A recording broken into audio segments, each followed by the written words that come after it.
आजकल बजारमा नयाँ प्रजातिका हाइब्रिड बिउहरू प्रशस्त रूपमा पाइन्छन्, तर रैथाने प्रजातिका बिउहरू खासै पाइँदैनन्। हाइब्रिड बिउहरू प्राय जसो विदेशबाट नै आउने गर्छन्।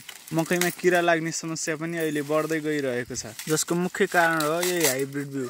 हाइब्रिड बिउ आउँदा बिउ मात्र आएको हुँदैन, त्यसमा तिनीहरूले विभिन्न प्रकारका रोगहरू पनि मिसाएर पठाएका हुन्छन्, जसको कारण बिरुवामा विभिन्न प्रकारका रोग लाग्ने र किरा लाग्ने जस्ता समस्याहरू देखा पर्दछन्। मानिसहरूले बढी उत्पादनको लोभमा हाइब्रिड बिउको प्रयोग गरिरहेका हुन्छन्, तर बढी उत्पादनको साटो रोगका कारण झनै कम उत्पादन हुने गर्दछ।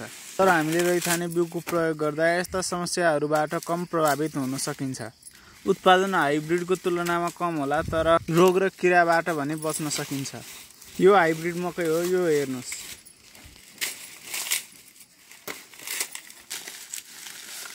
अनि यो चाहिँ रैथाने मकै हो, यो हेर्नुस्।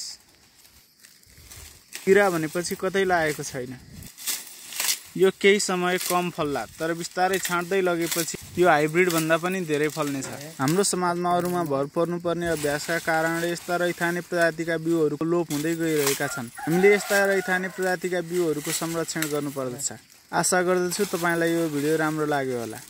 यस्तै भिडियोहरूका लागि हाम्रो च्यानललाई सब्स्क्राइब गरी बेल आइकनलाई पनि थिच्नु होला।